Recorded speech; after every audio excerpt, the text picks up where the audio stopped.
Hello, it's Brian Smith with Triumph Cigars, CEO and co-founder here with Mario Caraballo, one of our experts, if you will, certainly an expert compared to me. And Mario, thank you for joining us today to go over some cigars and talk about some background. Hey, Brian, great to be with you, man. So you're up in Maryland right now, right? Yeah, I'm up here in cold weather right now. Yeah, it's pretty crappy where I'm at here in Raleigh right now currently. But Mario's jumping on the phone with us or jumping on the call with us here today. And we're going to smoke the Clay Carpenter Hall of Fame UFC fighter, the Clay Carpenter Guida cigar, and talk a little bit about cigars. Talk about Mario. Thank you for sharing some wisdom with us. We're going to talk about this cigar specifically. We're going to talk about some cigars in general, a little bit of your background, and we got a little time while we're smoking, so we'll probably get into some nonsense while we're talking. But I've already cut mine. But first thing you like to talk about is how to cut the cigar. Yeah, so we have different types of cigars. We have the parejo, which parejo means even, which as you can see, the symmetry of this cigar is all even. We have we have the foot, we have the body, and then we have the head, or what people call the shoulder, right? So when we want to cut a cigar, we want to hold the cigar firm, and you just want to take just a little bit off the tip so you'll be able to draw. You don't want to cut it too deep because then the cigar will unravel on you as you wet it. It will start unraveling you, and then you get pieces of cigar tobacco leaf in your mouth, which aren't unpleasant when you're smoking a cigar. So you just grab the cutter, and there's different types of cutters. Some people have The one I used was this one. It's actually bottoms out, so you can't cut too far. yeah, that's a new version there that a lot of people use because it's just perfect, right? It gives you the perfect cut. Yeah. Some people use scissors where they get it here. If you don't know how to use the scissor, don't use it because you'll ruin the cigar. But your typical cutter, you just get to the tip up here. If you see that, just a little tip right there. You go in and you slide that off. You see, Yep. and that should be. If you have a punch, then you could just punch it, right? And it'll be the same thing. The thing is that we have different types of cigars. We have the parejo, and then we have the figurado, which is a torpedo or a real figurado, which is like this. And then there is no shoulder except it's a pointed, right? And then you don't want to cut too deep into the cigar. You just want to cut the top off. I like using a slant, keeps it nice and it gives me a better draw, and and that's simply it when you're cutting a cigar.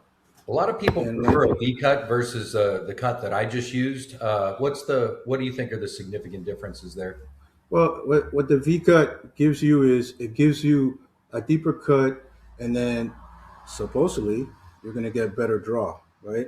But if you have a good cigar, you're going to get a better draw no matter what the cut, right? Some people like to get a toothpick or a special pick that they made and run it right through the center of the cigar. That's all cosmetic and aesthetics and what people like to do. I'm a traditionalist. I just cut. You know, Yeah. uh, like this cigar. Since I know what's in this cigar, I made this cigar. I normally just wet it with my tongue, and the tips falls off, and then I just start lighting it up. You know. Yeah. And of course, when we want to light a cigar, we want a good lighter. You don't want to press. You don't want to press the fire into the. You just want to give it a little distance there and start rolling around. You know, uh, making sure you're covering the whole foot. Uh, some people take a little longer than others. Uh, just a bit, and you'll see something like this. Uh, Of course, there's no red ember in the center, but on the outside, so you might want to do a little more, right? And take a little draw. Yeah, I've started getting in the habit of blowing on it and making sure I got even amber across. Yeah. And now as you draw, you see a nice burning cigar. So, and this, of course, is this is the Carpenter Mm, by Clay Guida. that's This is tasty right already. right off the bat. You can taste a little bit of the white pepper in there, a little spiciness. Uh, so people, when they talk about, oh, you don't want spice in a cigar. Well, it's how you define it, right? Well, it's You know, everybody's palate, right? right. Everybody's got a different palate. This particular cigar, it's an Habano wrapper Claro from Ecuador. It's got Condega binders from Nicaragua, and then it's got Veso and Seco fillers from Nicaragua, and it's a very smooth cigar. You'll see as it burns, it will burn uh, nice and smooth and even, just by the way it's constructed. Uh, if you saw the cigar before we lit it up, it was packed.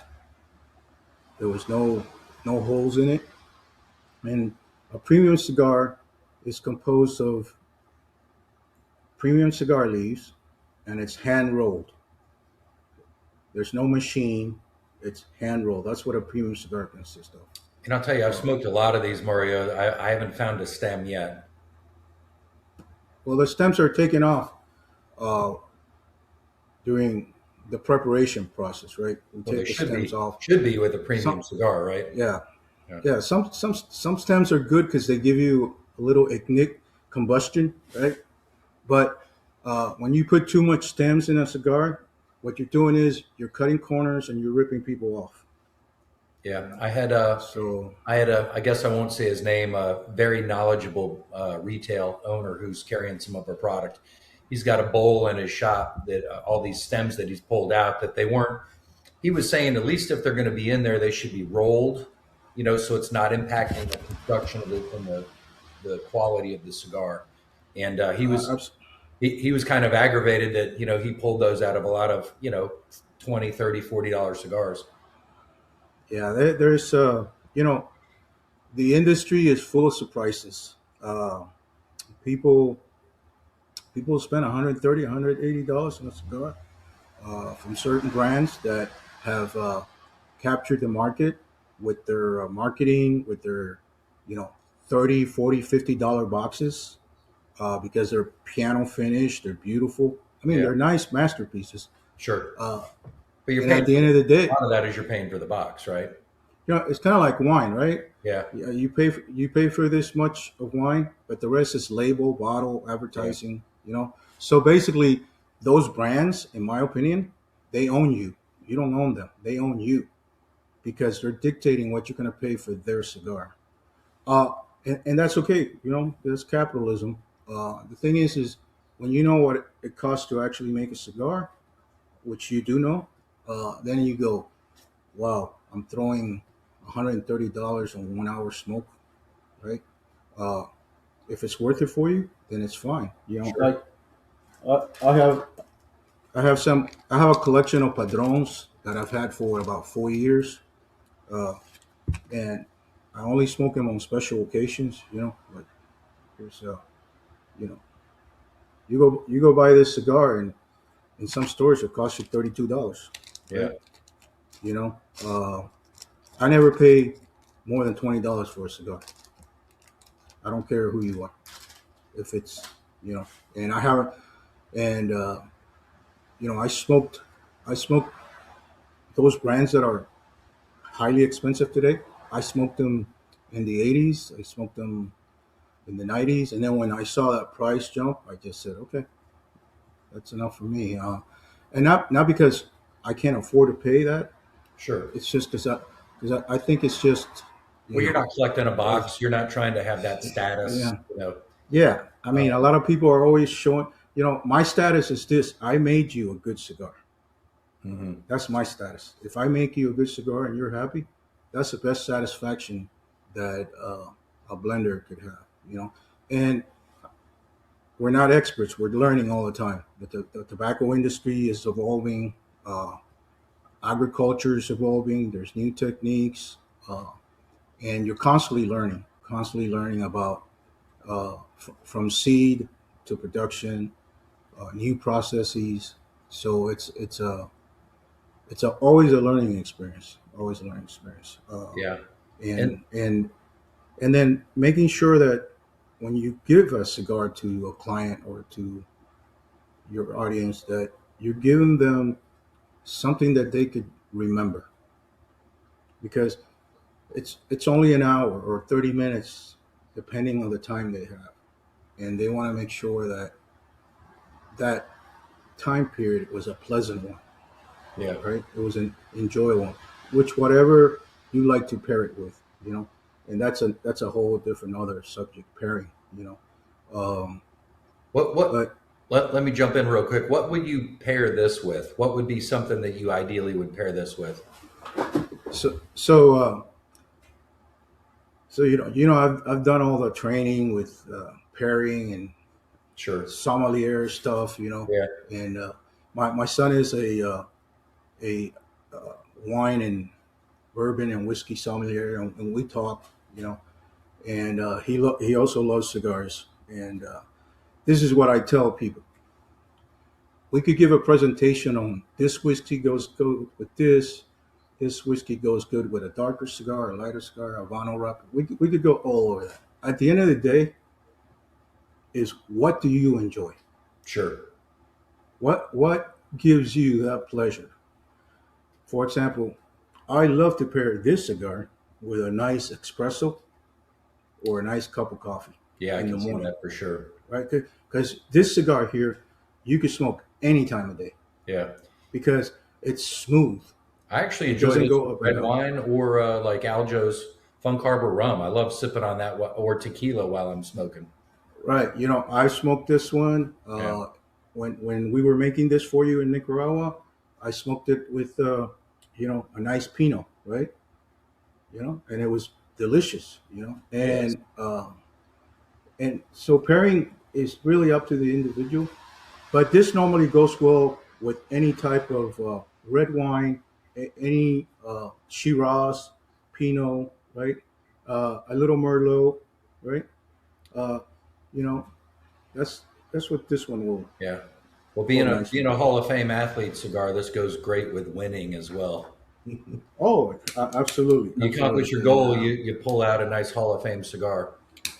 exactly, exactly. So and the beauty about this cigar is it's we just started, and so we just started, so it's already telling you, you know, look at that ash, right? It's Yeah. nice and compact. It's nice and compact. It's a well manufactured cigar. You look at the wrapper, and you look at the wrapper. You look at the three rolls. You look at the veins. Everything's nice and neat, and it's just a beautiful stick. Yeah, it's nice Uh, and tight, but you still have a great draw.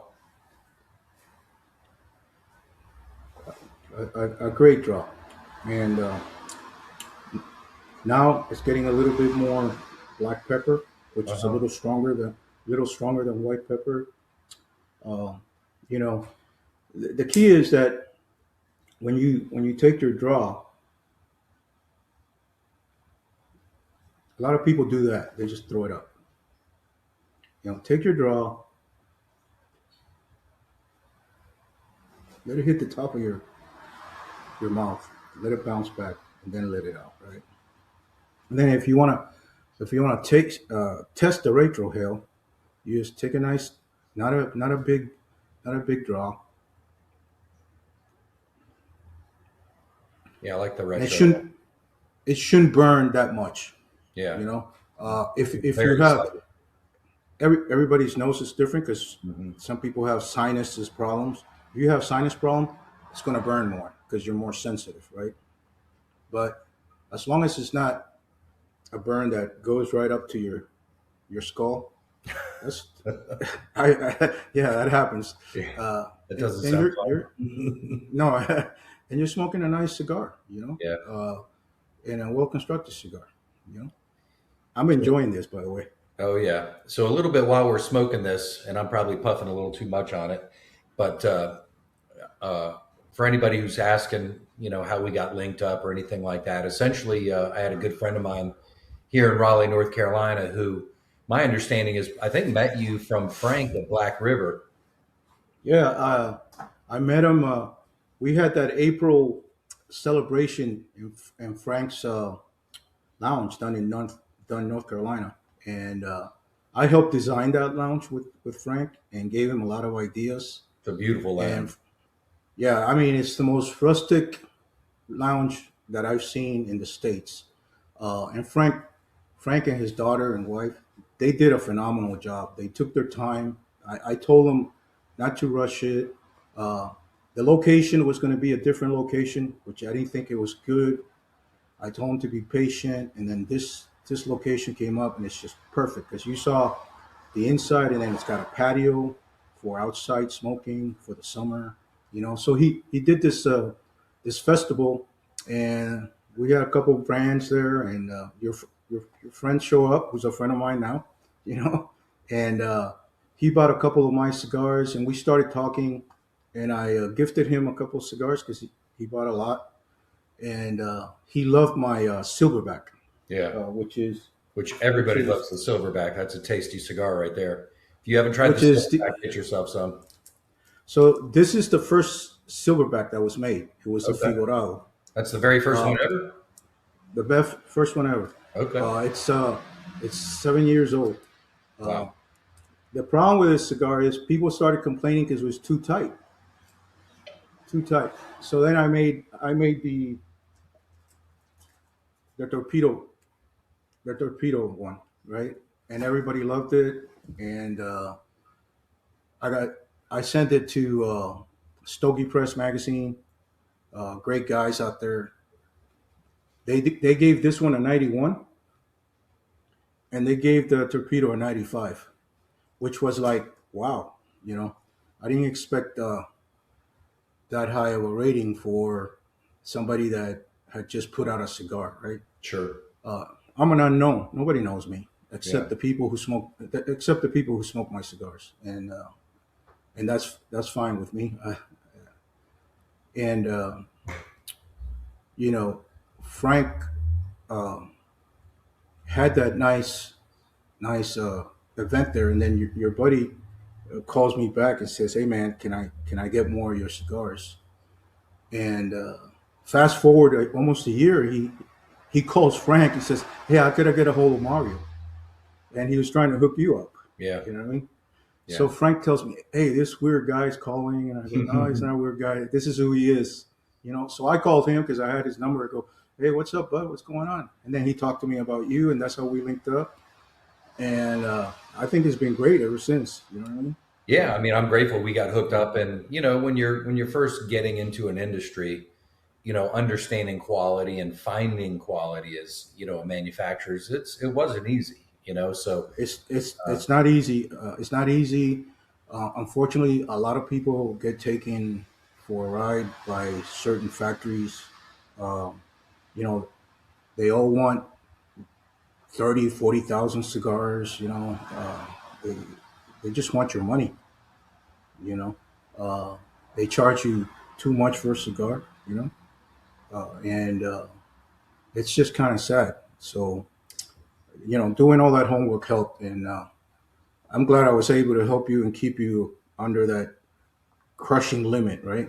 yeah, because You a lot know, of people don't realize just getting the cigars into the States and the transportation and the tariffs and the excise taxes and yeah, the fees, yeah. it's, I get it's, people. Yeah, it is. It yeah, is. I get people calling me every month. Hey, I want to make my own brand. I go, okay. How much money do you have? Well, I was thinking about 200 cigars. I go, you're not serious. yeah, Have a nice day. yeah. Let me break it down for you how much it costs, right? And they go, holy crap, and you're still trying to sell a cigar wholesale below the nine dollar point price point, uh, which anywhere between 8 and 9. A lot of retailers kind of like they Clam don't up they a don't little want bit. to. Yeah. Yeah, so in this case, we have something unique in the sense that it's representing uh, a league in the sense of these are all what I call, Olympic athletes in the sense, these guys Well, are like yeah, they the definitely top of the are. And cream. I do want to point out we're not technically affiliated with the UFC. I'd love to be one day, but Yeah, one day. yeah. But UFC fighter is a proper term, so we've got a lot of UFC fighters. We've got some Yeah, guys that are former UFC fighters. We've actually got our first Misfits boxer influencer as well, and so ultimately, it was very important for me because somebody like Clay Guida, he's a hardcore cigar smoker, and yeah, Drew Dober, a lot of our guys, Aljamain Sterling, they're serious about their cigars. So it was important to me that we got them a great quality product that even long after my thinking originally was, when you throw a UFC fighter on the cigar, people will probably buy it once or twice for the novelty of it, but are they going yeah, to keep buying it because it's a great product? And that was yeah. super important to me that people would want to buy it long term. 80 years from now, people are still buying the cigar because it's a great stick. Right. Yeah. That's the key. That they come back for more, and they enjoy it. And people have their morning cigar, their midday cigar, and if one of these becomes one of those cigars, then they're going to buy, 30 cigars a month. Sure. And that's the key. So we got hooked up through Nick, and you helped me with a handful of our initial cigars, and I'm real grateful. I've got a few guys like you that I was able to connect with to make us some great product. And so, a little bit about your background, Mario. A lot of people may not know you're, former special forces and military and all that kind of stuff. You mind telling us a little bit about your background and where you come from originally, all that kind of stuff? Man, I'm a mutt just like you. Grew Yeah, up in the 82nd. Grew up in the 82nd Airborne Division, and then I went down to the 7th Special Forces Group. Did some great things down there. I'm originally from Cuba, born and raised there. I came to the States late. I was 15. My grandfather and father always loved cigars, especially my grandfather. He was like a crazy smoker. We're from the Santa Clara region of Cuba, which is uh, towards the west of Cuba, and very few people know that zone is famous for growing tobacco also. You hmm. know, and so my grandfather had little acres that he would, you know, cultivate and sell. Made a little money that way. My father had many jobs in Havana, and one of them was rolling cigars on the streets for American tourists back in those days. You know, uh, And so and this is probably what, the 70s or 60s? What do we? these are the 60s. 60s. Okay. 60s, right? Yeah. So I always wanted to be in the cigar business, but I never had the money. Sure. So I made a career out of the army. Spent 22 years there. And then I went into federal service. I was a special agent doing counterterrorism, counterintelligence, and some other stuff. I did that for another 22 years. Uh, I was lucky to move up the ranks and made it all the way to the top. Uh, and then I retired in 2018. And 3 days later, my old boss from group calls, Joe Carrera. And he goes, "Hey, I need you in Nicaragua tomorrow." I go, Tomorrow. "What?" I said, "What's going on?" And he goes, uh, "There's riots going down there, and we need to bring out like 25 guys. Are you game?" I go, "Yeah, I'm game for the right price, Yeah. right?" And he goes, "Let's negotiate the price on the flight down to Miami and on the flight down to Nicaragua. Get your computer, get Wi-Fi on the aircraft. Let's do it." So I got on a plane the next morning, and I'm headed to Miami, uh, down to Nicaragua. I'm talking to London, which is the company that was handling the uh, the extraction. It was at that time it was Neo and Associates, and then it became Garter World. So we're talking, and we come to an agreement on daily rate, and we thought we were going to be there like 2 weeks and out. Do a recon, do multiple routes, uh, do the evasion route. Get the right transportation mode, whether it be air or boat or by land, and so we worked it all out. But while we're there, we realized that this company has a lot of issues, and I did a I did a risk and threat assessment of all their plants and presented it to their you know chief security officer, and I go, this is not going to stop tomorrow. This is going to continue on while the government stabilizes, and then you start production again, and you still have a security gap here. You're picking people up in Managua. You're driving them for 3 hours to another part of the country. No security, nothing. You're Exposed. vulnerable here. Yeah. So they extended the contract, unlimited.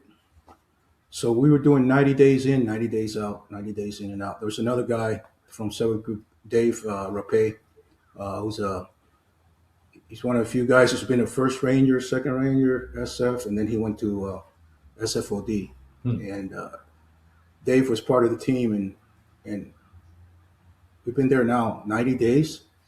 And I'm sitting in the porch smoking a cigar at night in this safe house. And I go, you know what, man? It's my time now. I'm going to Estelí tomorrow morning. I'm going to go find a couple of friends that I know from Cuba and see if we could get something going. Yeah, well, He goes, you're crazy. You're not gonna. I said, let's do it. So I got on next morning, got on the road, made it up there. No success. All these guys wanted to rip me off. You know what I mean? 30,000 cigars, blah, blah, blah. Get the hell out of here. They thought I was stupid and they were going to take me for a ride. And I get lucky. I find out that Papito Gomez, who we knew from Cuba, was there and had a small factory. So on the second round, I found his factory. We talked.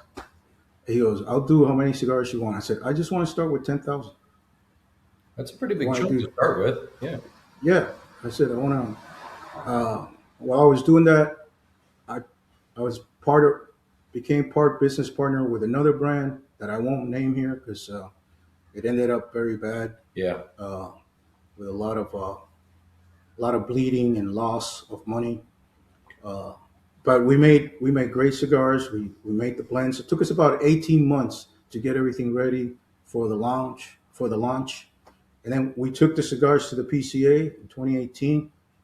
Big hit, and things were moving along until we hit that roadblock with my ex-partner. Yeah. Well, partnerships are tough. Anybody listening to this, I mean, partnerships can be very, very tough. Even when you have two good people, you have different visions, you have different perspectives, and anything with two heads is a monster, and that's why, generally speaking, it's going to work out best if you got a team partner versus 50.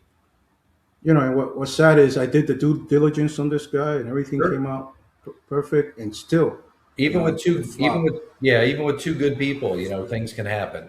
So and you mentioned something important, vision, right? Vision is very, very important. My vision was to scale, to grow, to maintain high quality. His vision was let's make money fast, right?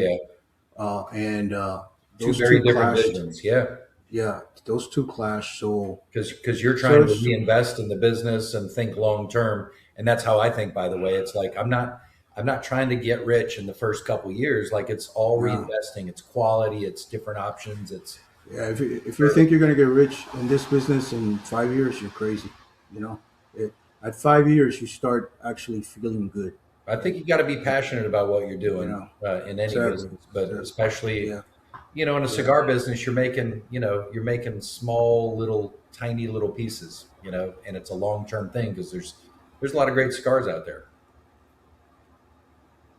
There are. So, COVID hit and that put everybody away. The only good thing about COVID is we sold a lot of cigars, right? Because everybody was looking for cigars. So we sold a lot of cigars. I sold most of the cigars I had. I kept a little batch that I still have that are like 5 years old, and they taste great. And if you could see the color of this. I mean, it's just, you know. Yeah. But bottom line, then I hit a big roadblock. I ended up with cancer, stage 4. That Mm. really kind of like, boom. That really tested everything. Is the hardest thing I ever did in my life, because you can't mess with Mother Nature.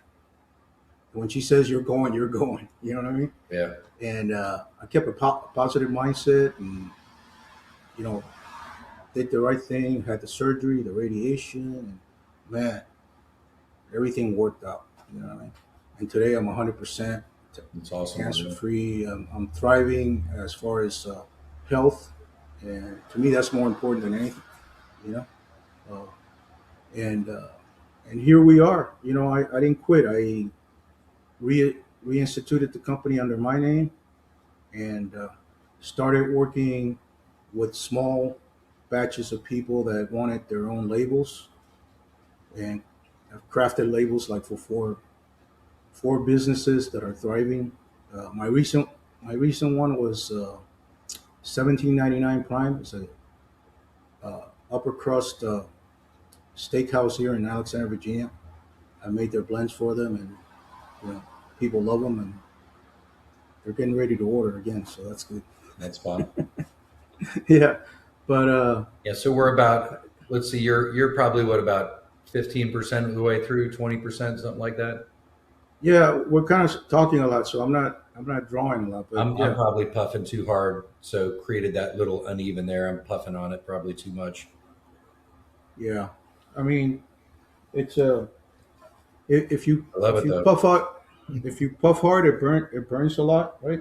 It burns a little hotter, so you're gonna get a different. I'm also dealing with the weather here, which is 35 degrees, so Yeah, we that both have that's a crappy weather. It's raining and yeah, that's a challenge for a cigar. But this cigar is burning nice. Um, it's consistent as far as I can tell so far. Of course, I knew that, but every sure. cigar is different when you smoke it. Uh, and I like the mild transition that we're going through right now. So uh, really enjoying this stick.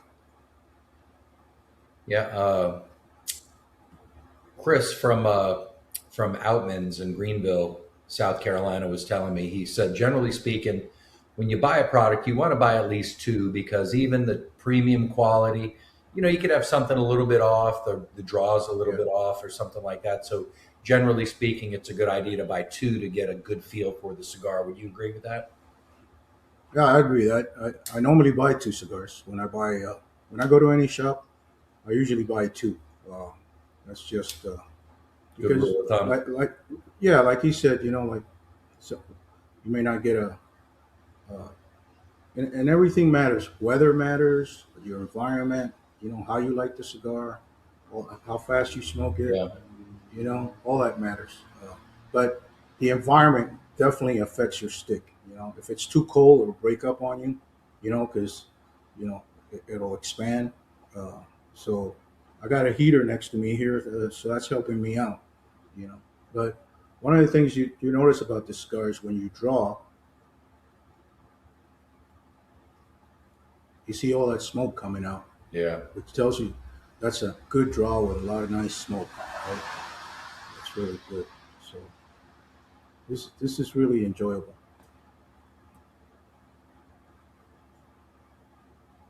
I could see this cigar. Of course, it's any time of day cigar, but I would really enjoy this in the morning with a nice cup of coffee or Yeah. you know your favorite morning drink, right? Yeah. Uh, this is really or after dinner.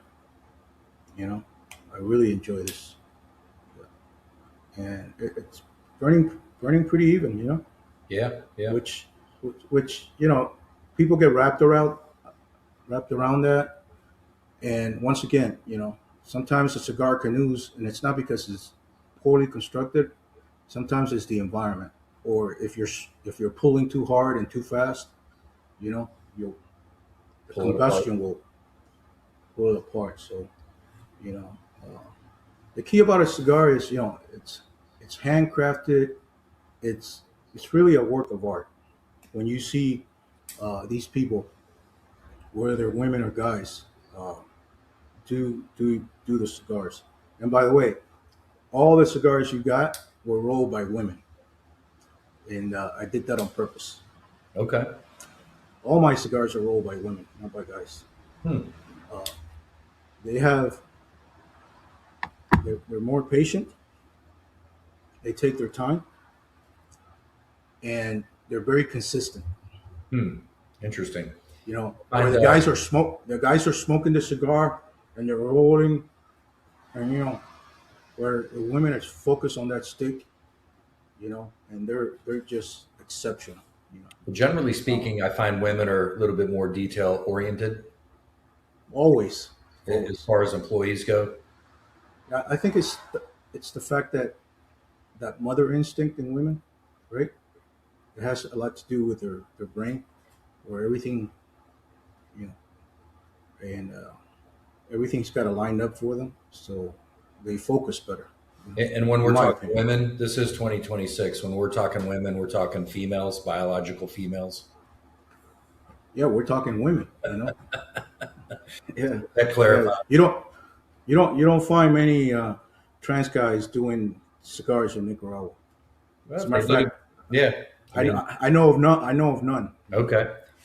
Yeah. Hey, listen, I personally, I don't discriminate. I mean, it's if they make a great No, cigar, I no, would smoke it, no, no, but, no. But I know where but you're it is coming what it from. is. Yeah. It is what it is. But Yeah. no, the women don't get enough credit in the cigar industry. You know, women have been making cigars since 1765 in Spain. That's where the first cigars were created, and then all the tobacco used to be shipped from Cuba to Spain because Cuba was a colony. Sure. And then in the 1800s, Spain said, "Okay, Cuba, you could make your own cigars now." Right? And that's when the Cuban cigar was born, uh, which created a boom in the cigar world back in those days, especially the United States. Yeah. Obviously, the region is perfect for that. You All that know, kind of stuff. and and now we have politics and we have all the Nonsense. nonsense we deal with, uh, and unfortunately, Americans don't get to enjoy Cuban made cigars from Cuba, and they're overpriced. Um, I mean, I have friends in Canada who own cigar shops. A box of Cuevas is $4,000, $5,000. What the hell, And I remember when I was working in Europe, uh, I used to go into a NATO base and get a box of Cuevas for $300. You know, Which is and still expensive, though. I mean, yeah, but especially back then. but I'll tell you, uh, this cigar, just like many of the other cigars that are made in Nicaragua, it's just as good or better than any Cuban cigar. No doubt about it. If I take the band off and I put an original Cuban band off, most people won't know what they're smoking unless they've been Sure. smoking a long time. Let me ask. And I'm fortunate. Go ahead. I was just go. I didn't want to cut off your thought. Go ahead. You said it. Unfortunately, Unfortunately, in the United States, we tend to smoke bands instead of smoke cigars. Everybody's chasing the band, the sure. pretty band, right? And while they're doing that, they're missing the point of, okay, what's in that cigar? What went in it?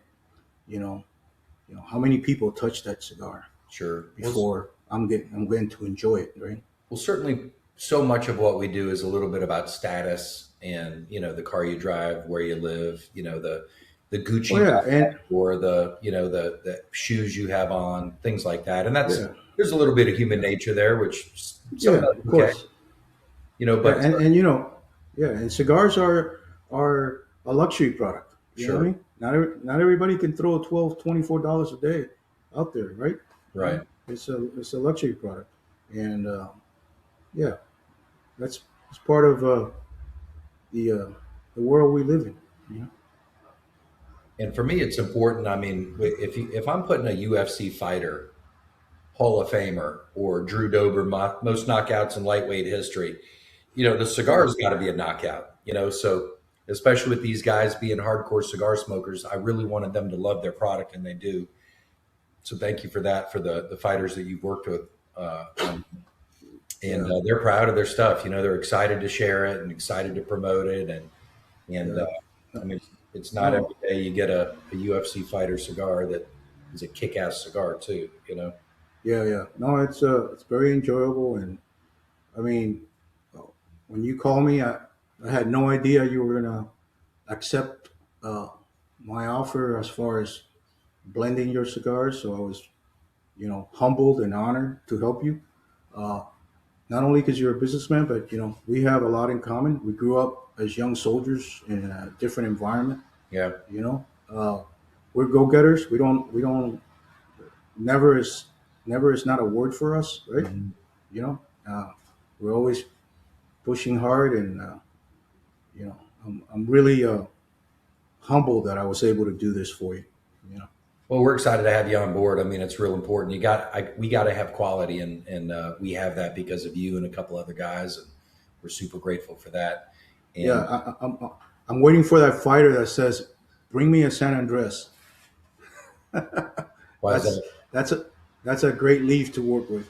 You know, Okay. Well, that yeah, we're certainly going to work on those in the future once we're more established. I yeah, mean, obviously we're getting started, and we yeah, do have yeah, a yeah. couple of fighters in the pipeline. It's just obviously it's a lot of money to launch, and Oh, too, when a you're going lot. wholesale, you're making very little money. It's a long term grind, Yeah, and so yeah, we've got the retail and the wholesale, but we're yeah. excited. Hopefully your people will start gravitating to your website, and that'll help. And then now that you're in, you know, almost 10 plus stores, I think. You know, Yeah, uh, 13.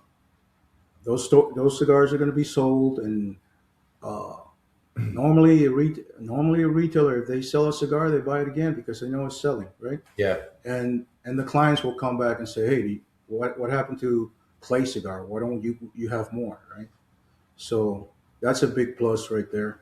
I'll That tell you, Mario, it was real important to me personally to not have an unrealistic price point. I think a lot of some of the other, let's call it influencer cigars that have been tried in the past, they were so expensive, and yeah, so to me, $15 is that's the top of our price point. Whereas, generally speaking, if you're buying multiple or subscribe and save, or you buy four from the retailer, they're going to give you a discount on top of that. So I wanted it to be a good quality product, but it was important for me that it wasn't 20 or $25 or something like that. right. I think that was a wise choice. I mean, you could jack up the price to whatever you want. You can make a fancy box, Yeah. uh, but when you're starting off with, I think you took the right approach. Look, it's very hard to find a $10 premium cigar nowadays, right? Those days are almost over. And just the costs involved are incredible. Cigar, cigars are. I'll give you an example. The tariff thing, right? The Yeah. tariffs went on. All the legacy brands raised their stuff off. Now we find out it's not 100%. It's only 18%, 25, blah, whatever. The price is still up there. They raised they raised their prices 4%. Some raised it up 6%. So what does that mean? That means you're paying 30 to 40 cents more a cigar, right? Mhm. You know, uh, so if you're smoking a premium cigar and you're paying, if your price point's below $9, and you sell it for 15, you're getting a good deal. You know, in my opinion. Yeah. Uh, the problem is everybody wants to make 100%, right? Everyone wants to make 100%, and that's individual decisions that retailers have to make, right? Because the retailers know that all the legacy brands, the Padrones, the Arturos, the Perdomos, you just stack that stuff up in the humidor. People are going to come in and get it because that's what Sure. they know. They're You know, established. Yeah. they're established. They don't know about this. Not They yet. don't know about the smaller companies out there that are making progress and giving them competition, and that's what they don't like. They don't like that boutique competition, right? So That's they every classify, industry.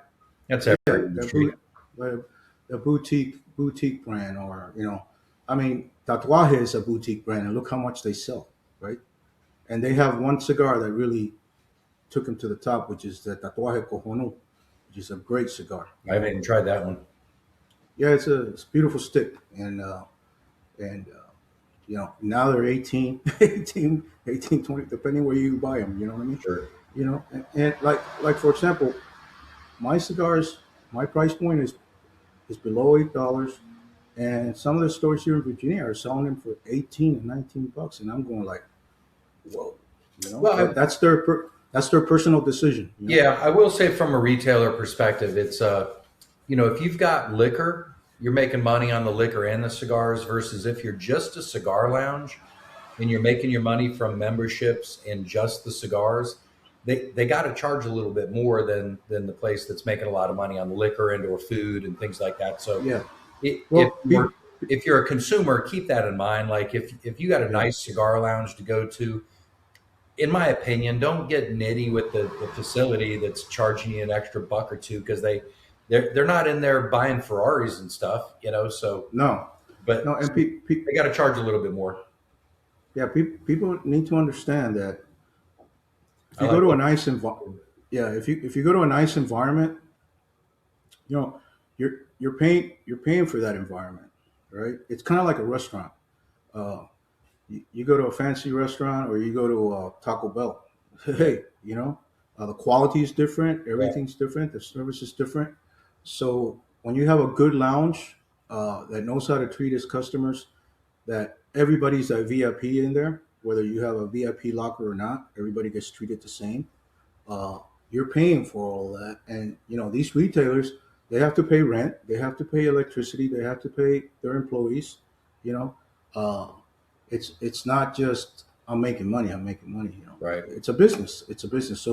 So you know, it's when you're going to raise prices, it's either a business decision or you don't care, right? Uh, because some of the big guys, they don't have to go that high. They could go one penny and still Sure. make a big profit, but it boils down to a business decision, right? And then we have all these different states with different laws, which really screws up the industry. Crazy Uh, taxes. yeah, People don't realize how much of the cigar cost is tax, excise taxes, all of draconian, all these BS draconian laws on taxes.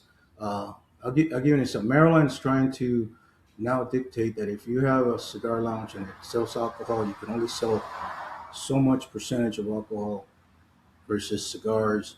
And at the end of the day, it's all counterproductive because when you own a business, at the end of the day, it's the bottom line. How it. Yeah, much did I sell? It yeah. doesn't matter if you sold 10 cigars and two drinks, or if you sold 20 cigars and There we two go. yeah, it just happens. So it's a challenge. It's a challenge. Uh, oh, and by the way, ashes are supposed to drop that way. A lot of people, you see them holding a cigar like this because it's a beautiful ash. You know, Yeah, uh, I was just pushing that one as long as I could. That was pretty. yeah, yeah.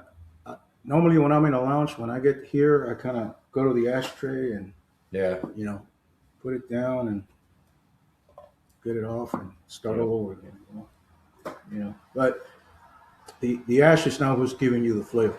You know what I mean? yeah. And I focus on the flavor. This is I got a little bit of soft leather in here, a little woody, which is nice. Yeah, the It woody leather you can ch- definitely pick up in the middle of it for sure. changes your taste a little bit, Yeah, but it doesn't grab you like boom. It's a nice little smooth transition, very which is subtle. beautiful, beautiful. Yeah, yeah. So you're pairing your cigar with an energy drink. Yeah, today I am. Yeah, working all That's day. cool, man. So yeah, That's cool. You No, know, it actually that's, tastes really good too. I yeah, mean, yeah, this particular cigar is so versatile, like you were saying earlier. yeah, yeah. You know, one of the things is if you're if you're uh, you're smoking a cigar and you have, let's say, some whiskey. Once you take that alcohol in, your mouth is clean again. So you don't keep that same taste from the beginning, Hmm. right? Because the alcohol cleans everything out. So it's But if you're changing with doing you as you're smoking. yeah, but if you're doing water or coffee, it's a little different because there's no alcohol in it, right? So you get more of that taste of the leaf or the blend, Yeah. what we call the blend, you know. But you know when you look at this cigar, the fact that it's real cold here, even though I got a little heater over here, and this cigar's still nice, hasn't cracked Yeah. anywhere, you know, that gives you an idea of a well constructed cigar, you know, and that's what you as a buyer of cigars, you want to make sure that your cigars bring that to you, right? So your money is right where it's supposed to be, Yeah. quality. I don't want Clay taking me down next time I see him, because he doesn't like his cigar. Well, the one thing that's for sure is that the consistency that we have in our factory is second to none. Uh, so everybody talks about the big legacy brand that everybody knows who they are and stuff. But in my factory where we make these cigars, we make the biggest uh, boutique brand in the world, which is Havana Castle, and it's from Canada. And these guys are amazing. These Biggest guys boutique are, brand so far. oh my God, these guys, they have like 36 franchises in Canada alone. And not only Habanos, but they have their own brand of cigars, which is Hmm. Havana Castle. Um, it took me almost 3 years to try one of their cigars because the factory won't let you try them. So I Huh. happened to be there. I happened to be there with one of the partners was there. And I said, hey, man, I got to try one of your cigars. And he put one on his. And I go, wow, I wonder, you know. And these guys are raking in more than 1 million cigars a year. Yeah, they're doing To well. can, And to, Canada seems like a really tough market too, just on everything I've heard. the thing about Canadians is they have money and they're not afraid to spend it in something they like, because they work hard. Canadians work and they work in a lot of austere conditions, right? Yeah, You know, these obviously. guys work real hard. Yeah, yeah, and the lounges are nice, and they bring in their nice product from Nicaragua, which they could sell at that $18 range instead of that 40, 50, 60, $80 range. Sure. And that helps them with a lot of sales, Yeah. and yeah, I mean, What do you so think? that's, Changing gears a little bit, Mario. What do you think the average cigar smoker? What do you think? Let's say one of the mistakes that the average cigar smoker is making. well, when we're talking about the average cigar smoker, in my opinion, that's the guy who smokes a lot of cigars, but he really doesn't know much about cigars. He doesn't know about the science of the cigar, uh, the seeding process, the planning process, the curing, picking up the curing, the whole process, right? Yeah. So the biggest mistakes is that they don't know the science, they don't know the history, they don't know the philosophy, uh, the, the the method behind the madness of making a cigar, and they assume a lot, right? And they assume because it's 18, $25, $40 that it's a good cigar. That's the biggest problem that I see from the average cigar smoker. I can see Uh, that.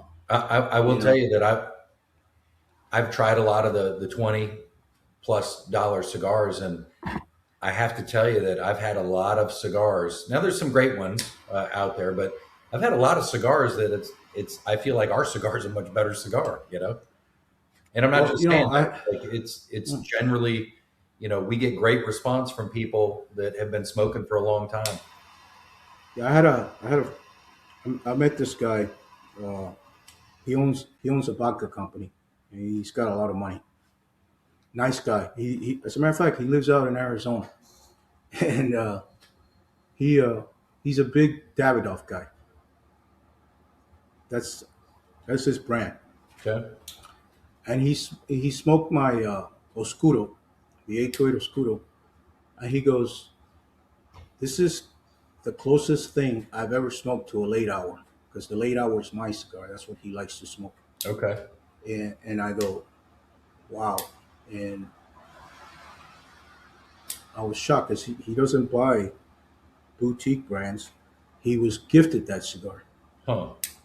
and he told me, and he called me and he says, "How can I get like a box or two of these?" And I said, "No problem. I'll put you in touch with the lounge, Yeah. and we'll send you 2 boxes."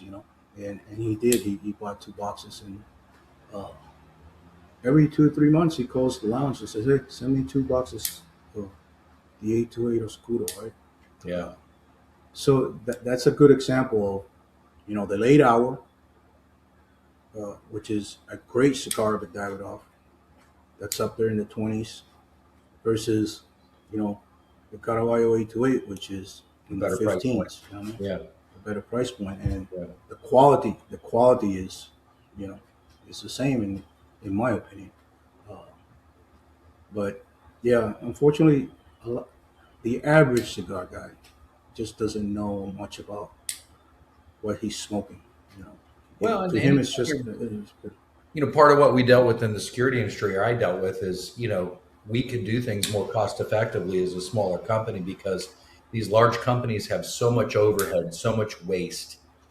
So many employees that are doing nothing, and low productive people that ultimately you're paying for that. As a consumer. So we were able to provide a better product in Raleigh, North Carolina, in terms of security to our clients. And I feel like we're doing the same thing with the cigars, except we got the UFC fighters involved, and they're amazing cigars. it's the same thing. When I had Seven Arrows Security Management Services, that was my security company also, that I shut down because of all the competition and COVID. Mhm. So I had a client call me. He goes, "Good example. How much does it cost for a driver and executive protection detail for one-man protection detail for one day?" And I go, "Where?" Because it's by country, right? He goes, "Dominican Republic." And I go, $960.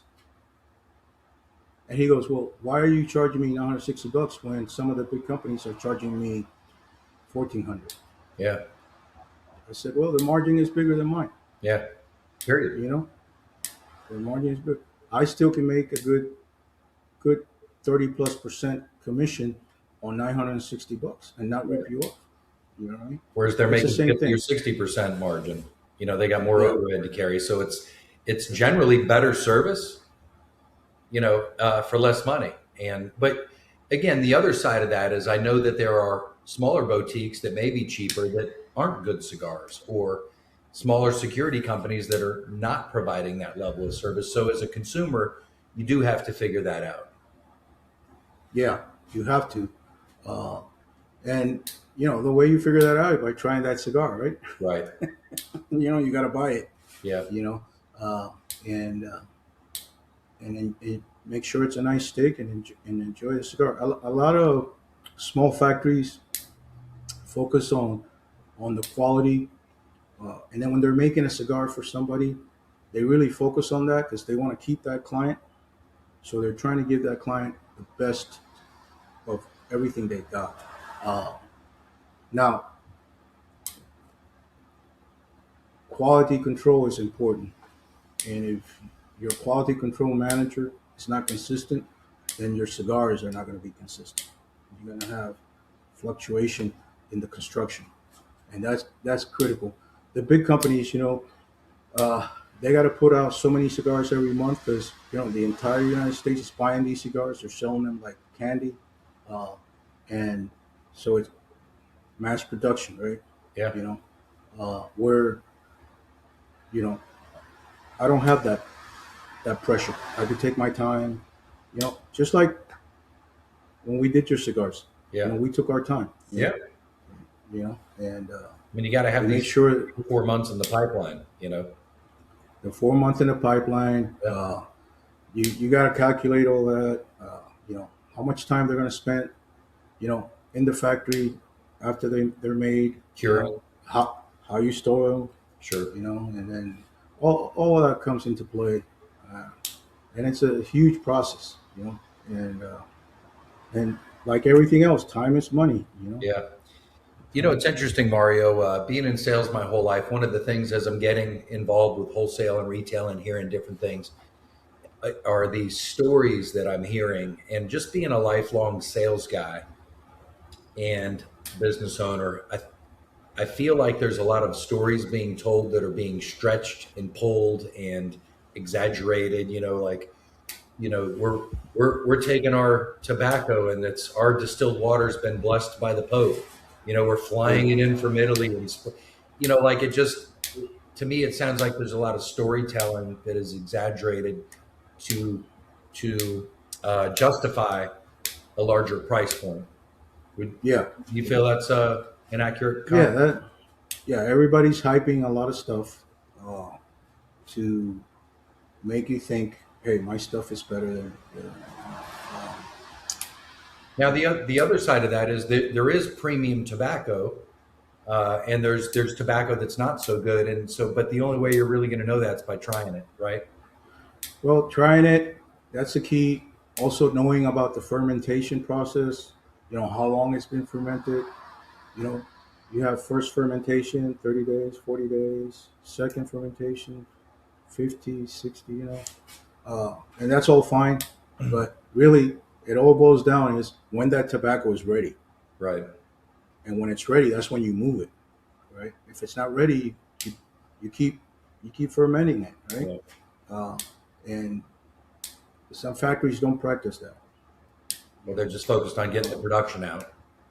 Yeah, Yeah. so they're focused on that production. And you know uh, you when you come to Nicaragua and we take you to where we keep all our tobacco, there's $4 million worth of tobacco in that warehouse that's been aging, Sure. for 3-4 years, right? And when it's ready, it goes to production, right? And so, you know, every season, you're planting, you're growing, you're curing, and it's just constant cycle, Right. And the hardest part is keeping that quality, maintaining that quality. And you really have to, I think, as a manufacturer, you probably have to be very disciplined not to get greedy and push too much out, and not shortcut the quality, because that's probably, there's a book called Seven Habits of Highly Effective People by Stephen Covey, and it talks about when you start taking shortcuts to increase profit short term, but long term you end up damaging your product and your reputation. And so, it's important to have manufacturers that understand that. And to your point, there's a lot of, I feel like, even though I haven't been in the industry a long time, I'm starting to hear from people like you, not necessarily me. I'm hearing from people that are in the know, that have been smoking for 50 years, that have owned their shop for 8 years and things like that, where they're giving me feedback that maybe there's some of these larger companies that are taking shortcuts now. Well, it's definitely a challenge for them. Uh, just think of the big ones, that have 10 or 20 different brands, right? Yeah, And they got to fulfill that every month. yeah. Uh, It's I can see the and temptation. Rather than just and saying we're sold out, we're not going to shortcut the process. right, There's definitely a and temptation. there's a couple of legacy brands out there that they practice that discipline. They make so many cigars a year and then they stop, right? Because they know that's what they could do at that level, right? Right. And then there's companies just keep grinding, right? Yeah. Keep grinding, because the average cigar guys, they're buying it because of the name and the band, and they couldn't tell the difference in, this is not the same cigar I smoked last week. Yeah. it's a little bit of difference in there, right? Uh, you know, uh, when you take a cigar and you take a short filler cigar, it weighs almost nothing. You take a premium cigar, it's a little difference in weight. Knowing that, right? You Sure. know, that's important. Making sure it's packed right with the right amount of ingredient. Right amount of fillers. And then making sure your wrapper is like the best you got. You know? I'll tell you this But one, I'll smoke this one down to the nub for sure. I mean, I love this. oh yeah, I Yeah. mean, right now I'm getting that. Uh, it's not. It's that earthy tobacco, right? Where you can really taste the earthiness of this cigar right now.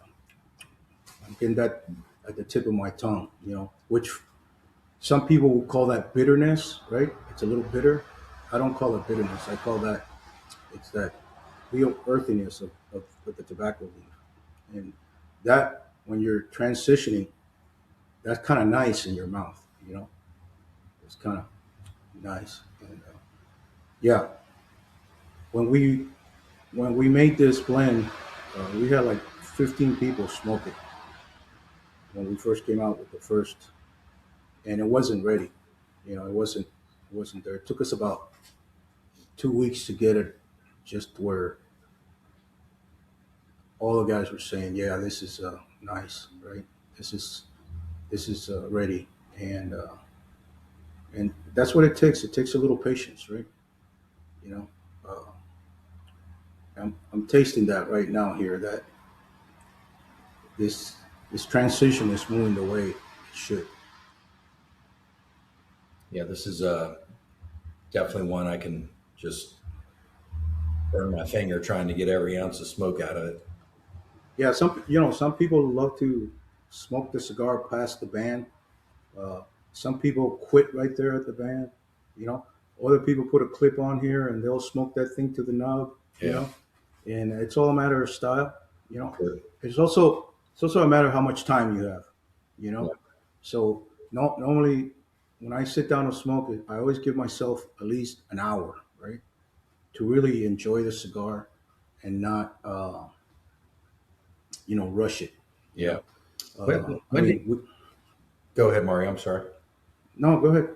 I was going to ask when you started smoking. I mean, obviously, growing up in Cuba, it's probably I don't know if they're So shoving a cigar in your mouth at 5 years old or something, but no, so no, my father was a disciplinarian, right? I could not touch cigarettes or tobacco till I was 17, okay. right? Uh, and then so I didn't have my first cigar till I was in Miami, and it was a Camacho. That was my first cigar because I lived 3 blocks from the factory in Miami, and I would go in there and talk to the guys who did the cleaning and stuff, and there was always cigars left over, and they always hand me one of these sticks that didn't make the mustard. Sure. And boy, it was like, wow. And that's how I started. And in Miami, every little coffee shop has little bundles of cigars, and back in those days, 25 cents, 30 cents for a cigar. And And when you're saying back in those days, you're saying, are we talking 80s, '70s. 70s? All right. All right. Yeah, no, in the '80s they had gone up to about 250, 260 a cigar. Okay. You know, uh, but these are just bundle cigars. This is how these guys became millionaires. They hit. Of course, Miami was a lot smaller back then, but in every 2 blocks you had a little Cuban coffee shop. Yeah. And guys are drinking their coffee and their cigars there, and the old guys, It's a people, great my ritual, father's though. there. I love waking Yeah, up. they would grab a stick, and they take it home and or smoke it right there, BSing with the guys because they congratulate, and tell stories. Yeah. I grew up around those old men, playing domino and smoking cigar and Yeah. coffee, uh, but what was funny is uh, when I was in the army. I only smoked when I was deployed. That's the only time I smoked a cigar. We Hmm. deployed, and at the end of the day, things kind of mellow out. Even if you're in an exercise, and if I did a lot of tours in Central America, so we could buy Cuban cigars, you know. Uh, and when I was in Honduras working uh, in Honduras, then it was easy because I just take a trip out to Danlí, which is kind of like the capital of Honduran cigars, Okay. and you got all these little shops there, factories. You walk in and say, "Hey, I want to buy a box of cigars, man." You say, "Yep, here's what we got. Here, try this, try that." And I remember the, the first cigar I smoked in Honduras. Boy, it was bitter as hell, you know. And man, oh my God, that thing was like. But it turned out to be a good cigar later on. I bought it again and again, um, and it was always a new experience. Trying because I like trying new cigars. Even today, I'll try new cigars. I'll try them once. Uh, all these little boutique lines that come out, I'll order two sticks, try them out, see the quality. Uh, uh, when I hear a lot of hype, I'll buy the cigar and then I'll cut it in half and see what's in it Mm. to see if it's really well packed cigar. You know, and you can tell the difference. Uh, we have a guy in a factory, poor guy, German guy. He was buying cigars from this big retailer in Orlando. They were charging him $12 a cigar, and one of the the guys in the factory texted him on Instagram and said, "Hey, show me your cigars because what I see is not it's not that high a quality." And he showed him the cigars, and then he found out how much they were paying for it. And then we sent him pictures of the cigars that we make, and the guy was like 2 weeks later, he was down in Nicaragua looking at everything that we were doing, and when he saw the price difference, we're talking almost $10 price difference. He was crazy. He was like, "Okay, I need so many," and he his first order was 50,000 cigars. This guy's got money out the yin yang, and he's Sure. got a distribution network in Europe, and he's selling his brand of cigars for like $16 in Europe, which is pretty cheap, But he's making that money, That's a good product.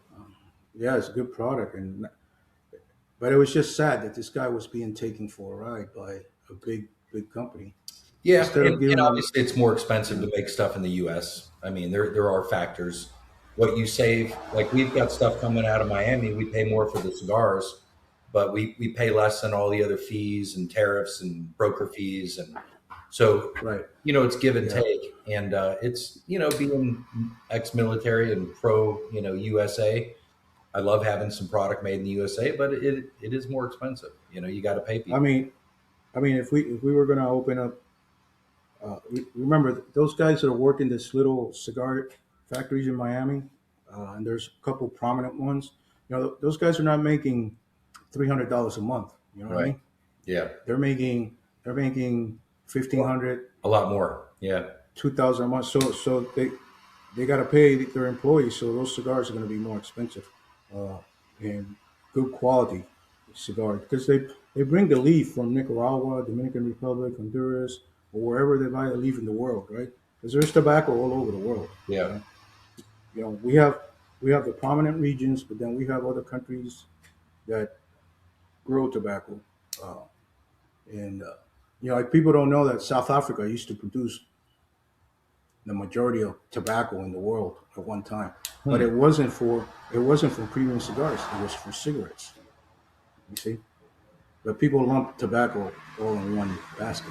Yeah. And Well, you have, yeah, Indonesia makes a great binder and wrapper. yeah. You know, Sumatra. You have regions in Africa that make good tobacco.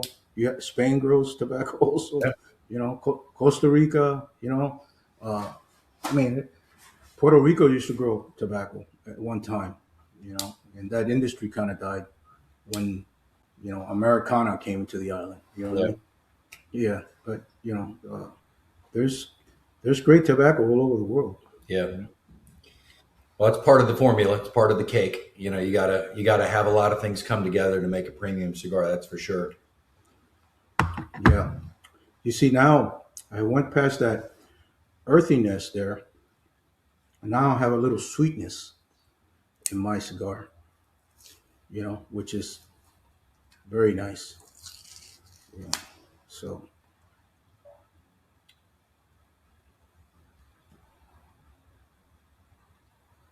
I What'd you love think about what'd you think about the first time you got to meet Clay digitally? Anyway, he's a wild I man. mean, he's a wired guy. He's full of energy, and Oh, yeah. he's got this electrifying persona, right?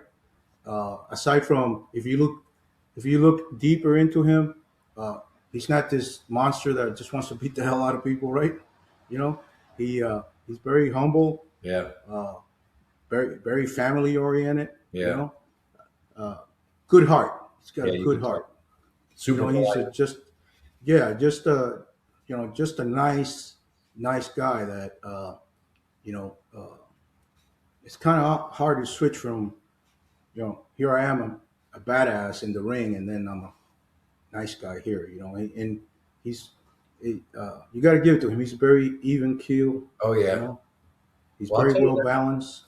That's I would say consistently anything podcast or anything I've done or talking about it, like so many of these fighters, I think there's a built-in humility machine because when you're fighting, you're getting your butt kicked all the way up. So when you get to that level and you are that, dominant at the top of your game, and Clay had like 32 fights in the UFC or something, and he's, you got wins, you got losses, but I just think it's really been wild to me how many of these guys and girls are just generally just really, really sweet, nice people, and Yeah, a real pleasure to work down with.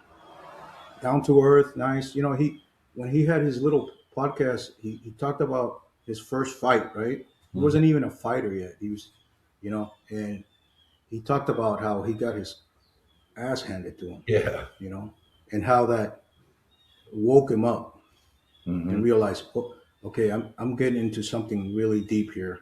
I better change my and that transition that he did, right? I Yeah. think that humility helped him become the champion that he is. Sure. You know what I mean? Yeah. That's my assessment of And responding to the his life. challenge, and embracing the challenge, and like, this is going to be really Yeah, tough to do, which makes it exciting, yeah, it is. When you're a fighter, I mean, you're training 365 days a year for that one fight. You know, and you're giving it 100% every day, and then the day you're in the ring, that's showtime, and that's where you get paid. That's where payoff works. Yeah, a lot of And work goes into the. I kind of relate it to business ownership. A lot of work for the fighter goes into that 15 minutes of shine, but you find out in that 15 minutes what you've been doing, and all the work you put in. And sometimes we're going to win, sometimes we're going to lose. And, at the end of the day, all you can do is give it your all and make adjustments and keep working to getting better. I mean, it's the same thing as a business yeah, owner. yeah, I think fighting is easier than business. Well, I mean, listen, business ownership and entrepreneurship is not for the faint of heart. No, I've never fought, so I can't really speak to that. But I will just tell you that business ownership is tough. When you're going into, uh, I always thought, being a security business owner, we were going up against these billion-dollar companies, and we did great and all that, but it wasn't easy initially, and it's not easy for it's us right not. now. We're out there, even with the UFC athletes and cigar smokers in particular. They like what they're Yeah, like what they like, and yeah, we just got to get it in their hands the first time, and then they realize, okay, this is actually not a gimmick. This is actually quality cigar. yeah. What lures them in also is the story, right?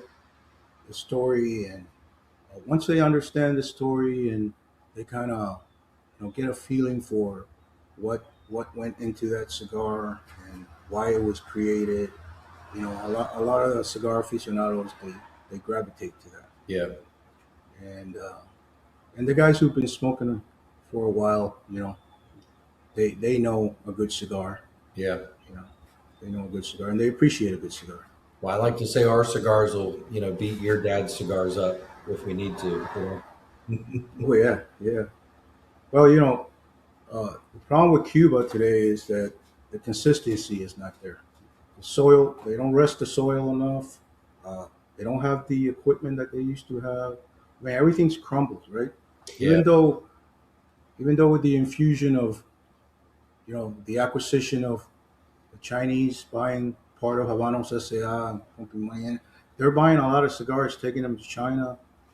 Uh, you know, you're paying anywhere between 70 and $130 for a Cueva. Uh, the Chinese think that cigars are like wine. They kind of want to store them, right? And keep them there for 20, 30, you know? Uh, so it's kind of sad for us that we don't have access to that product unless we travel overseas. Yeah. And then we pay the price, right? Well, but there's so many great alternatives too. That's the other thing is, there's to use a poker reference, you're overplaying your hand. It's a Yeah. Cuban I mean, cigar. You're not sitting there with pocket aces. There's a lot of great hands that'll crack pocket aces, and that's how I look at it with a good quality boutique brand will crack those aces. yeah, Americans were lucky because, you know, we have free market society. Anybody that wants to create a cigar can bring it to America and sell it. So we have a lot of choices, you know, and there's a lot of good cigars out there, Hmm. So that that's good. That's good for America. It's Yeah. good for for our consumers, right? Yep. And you know, try doing what you're doing in Europe. I mean, you're permitting all the regulations that they put in you. I mean, you could do it, but it costs twice as much. I believe it. You know, with this new track and trace where they track the cigar from the factory all the way to when it's handed to the customer. I mean, that track and trace system is $80,000. You know what I mean? I mean, so they push a lot of people out of the market, Yeah. and only the big distributors import cigars into Europe, and then they push it down to the other countries, right? Uh, I went to Intertabac 2 years ago. They love my cigars. The Spanish distributor was very interested, but I have to send them cigars. They have to sit in a special warehouse. They can't sell them right away, So you have money sitting there, Yeah. you know. That's all built into the consumer. The consumer's paying for all of it. Exactly, Yeah. and then you cross the border and you go over to Sweden or the Eastern Bloc. I mean, you can sell whatever you want, whenever you want, right? Because they don't have that EU umbrella thing Sure. under there, Which is So, really sucking the money out of the public yeah, I believe in regulating things for the goodness of society, and the consumer. health, and Yeah. the Yeah. consumer. But when you start over regulating, and now you're not benefiting anybody except the state, Right. then that's not good. Yeah. It's not good for the consumer. It should It's not good for the be consumer, there ultimately to benefit the citizen. That's what. the Anyway, citizen. Yeah, yeah. we'll go into government talk there, but at the end of the day, there is a balance, and there's a lot of states or countries that are out of balance because they're trying to pull so much money out of their citizenry. Yeah. I had a guy from Italy. Uh, This girl worked as an analyst for me, and she took my cigars to Europe. And this Italian business guy loved them. He wanted to bring them into Italy. It was just crazy. All the hurdles he had to go through to get licensed in Italy to bring in a cigar. And I told him, I said, dude, don't waste your money like that. Because you're not going to see your money for 5 or 6 years. That's tough. It's tough. Mhm. Germany is about the best place, even though they fall under the EU and they have the track and trace. Germany, if you got the money, you could get your license, you could get your brand, and if you have a lounge in Germany that brings New World cigars, you're gonna sell them. Hmm. You're gonna sell. You're gonna sell them like crazy, um, because the Habanos are so expensive, right? So you could bring a New World quality cigar with your brand, and if you live in Germany and that's what you do, you'll be profitable. And it's it's more profitable than the U.S. because we have so many lounges in the America. I mean, every state has. I mean, look at Florida. You go to Miami, every 4 blocks there's a little cigar joint, Yeah. or a little or a lounge all over the place. Uh, and it's just we're saturated. So competition here is intense. You know, Yeah. but if I wish I had. Uh, wish I had some millionaire friends. I have this vision of this lounge, and it's basically what we used to do back in the 50s and 60s, where you had a gentleman's lounge where we had fine cigars, fine liquor. You know what I mean? Yeah. And you came in and you enjoyed a good spirit, a good cigar, and you know that today is it's very expensive to do. Yeah. It's very expensive. I mean, you could do it at a. I've done it at a small scale in the Davy store, but it's just uh, you're grinding 365 days a year just to keep the business going. And a lot of people do this because they have a passion for it, Yeah. and the return of investments it's not like the security industry. It's a little less. Yeah. Well, kind of winding things down here, Mario. I know I've kept you for about an hour and a half. I appreciate your time. Number one, thanks for jumping on the Zoom, or not Zoom, but the let's call it podcast, I guess, the conversation, whatever you want to call it. You Yeah, this you is a good just platform here. what's that? This is a good platform. Yeah, this is a great. It's formerly Podcastle. Now it's called Async, but it's That's a good. higher quality than the normal Zoom and things like that. Really geared for this Yeah. type of conversation. But I mean, and here we are at 1:30 and we still got a cigar in our hand. That's pretty good. oh yeah, you gonna head down to New Orleans with me this year or what? Yeah, I'm hoping I'm gonna hold your luggage for you, right? I'm not gonna hold my luggage, but we'll get down there together, and this will be my first time going to that event, and Yeah, really excited about 2027 when we're setting up in Vegas and getting our fighters out to shake some yeah. hands, This take some pictures, yeah sign some the autographs. yeah the difficulty of New Orleans is that the venue is in separate locations. You know what I Okay. mean? But we could go down there if it's just you and me. We could stay in one room. And not have to overspend. You know, uh, Vegas is a little different. They have the venue always at that big uh, fancy hotel, which is $300 a day for hotel room. I had 3 guys in there when we went to Vegas. We all stayed in one room. You know what I mean? Well, Vegas has But world-class resorts, that's for sure. yeah, yeah, we were at the Venetian, right? Because Okay. it's Venetian. only like a half. Yeah, and everything's right there, right? So you get out of the hotel, you go downstairs, get some breakfast, and then you walk half a mile, and there's the venue, all indoors, right? Yeah. So Vegas is better prepared for that. You know, uh, I wish we could find another venue in the United States that had that Vegas mentality and bring that to the East Coast because everybody's got to fly out there. And a lot of the majority of cigar lounges are all up on the East Coast.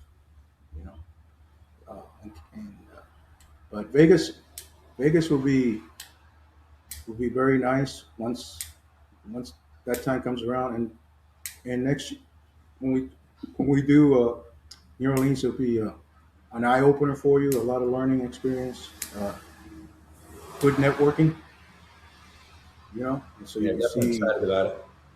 Yeah, yeah, and we'll take some cigars and we'll hand them out to certain people so Sure. they could taste them, and and you'd be surprised. You make a sale. Oh, I have no doubt about that. Yeah. Yeah, somebody will give you their card. It says, "Okay, call me. Yeah. Let's do the purchase." You know what I mean? I definitely Which think is we're bringing nice. something very unique to the industry when it comes to the memorabilia plus a quality cigar and the experiences. Yeah, I mean, think everybody tells me, "How come you didn't do like a army warfighter type cigars?" Because we have a lot of companies that are focused on that already. You know what I mean? Uh, and they have some money being backed up, Yeah. and they're doing good because the military tries to stick together and Sure. support each other. You know what I mean? Uh, this is kind of like that, but totally different. Hmm. You know, so it's there's definitely a lot of potential for Triumph. You know, Well, we're excited. We're just getting started still. I mean, we've been open. Tomorrow will be 2 months we've been open. So, you know, yeah, we opened up right before Christmas. We missed Black Friday. We missed Cyber Monday. We missed yeah, Christmas. And we basically opened up in the slowest time of the year. So I'm just really excited about this year and everything it brings. And I'll tell you what I'm really excited about is some more blends and working with you for some new athletes and some new people we got coming on. And yeah. I think we're going to have some real fun with this, and our fighters are having a blast with it as well. So, um, looking forward to some more of these conversations. Maybe next time we even get one of the athletes on here with us and just have a good conversation like that. And Yeah. I'm actually going to work on that now that I'm thinking about it because Clay would love to jump on. Drew Dober, Uriah Hall. We got a lot of great fighters that would love to talk Yeah. about the product. Now you definitely got something going on here, and the fact that you're giving consumers a good product, they're not going to be disappointed, and I think you know you're definitely going to see growth. It's just a process, as you know, from being in sales and running a Oh yeah. business. It takes everything's about timing and taking time. Well, it's so great, and I'll wrap up with this. I mean, you think about the Jeff Bezos starting in his garage, Amazon, and you think, I watched this What a video. story! Yeah, I watched this video the other day. By the way, Jeff said he didn't make money for about 8 years, but everybody forgets that now once he's a billionaire.